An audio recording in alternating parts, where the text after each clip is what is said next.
नमस्कार मैत्रिणींनो, आज आपण वेगळ्या प्रकारची रेसिपी बघणार आहोत. तर आपल्याकडं काय होतं, कधी कधी काय उरतं दुपारी केलं भाजी वगैरे. तर माझ्याकडं पण असंच झालं. मी दुपारी कढी केली आणि ती उरली. तर मी त्या कढीपासूनच एक रेसिपी तुम्हाला करून दाखवणार आहे. तर कढी उरलेली आहे, त्यामुळे मी आणखी डाळीचं पीठ टाकून ते घट्टसं करून घेत आहे. अजून कढी आपली आता डाळीचं पीठ टाकले आहे. अशा प्रकारे घट्टसर मी ते पीठ करून घेतलेलं आहे. आता ह्यामध्ये थोडीशी हळद टाकून घ्यायची आणि थोडंसं आपल्याला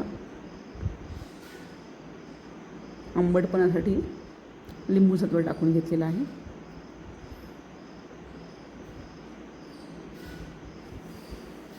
हे हवं तसं मीठ आणि साखर टाकून घ्यायची आपल्याला. अशा प्रकारे व्यवस्थित आपण बॅटर तयार करून घेतलेलं आहे. आता कढईमध्ये थोडंसं तेल टाकून घ्यायचं आहे. आता हे मिश्रण आपण त्यामध्ये ओतणार आहोत.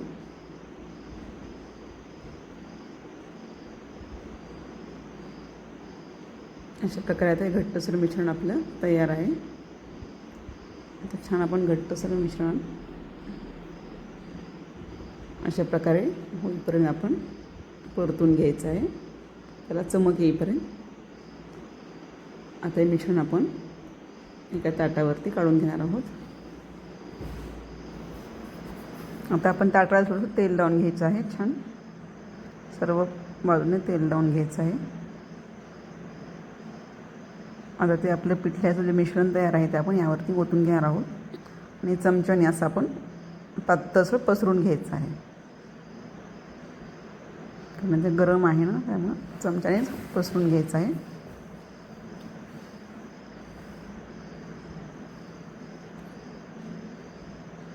अशा प्रकारे हलक्या हाताने आपण एकदम पातळसर सर्व ताटावर असं पसरून घेऊयात.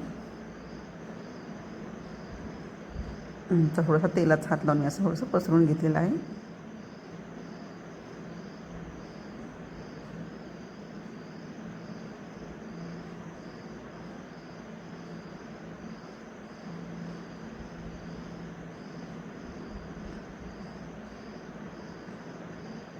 आता आपण ह्याला असं कट करून घेणार आहोत.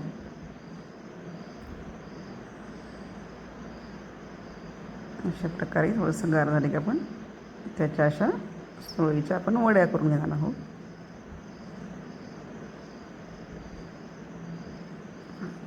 मस्त आपल्या अशा झटपट अशा सुरळीच्या वड्या तयार आहेत. तुम्ही पाहू शकता, उरलेल्या कढीपासून रेसिपी बनवली आहे ही. त्यावरती आपण फोडणी टाकून घेऊया. थोडंसं किसलेलं खोबरं, हिंग, मोहरी, जिरे, कढीपत्ता, तीळ टाकलेले आहे थोडेसे. अशी मस्त अशी फोडणी तयार आहे.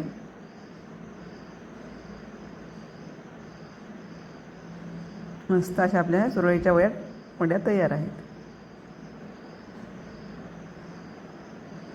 तुम्ही माझ्या चॅनलवरती नवीन असाल तर माझ्या चॅनल लाईक करा, सबस्क्राईब करा. धन्यवाद.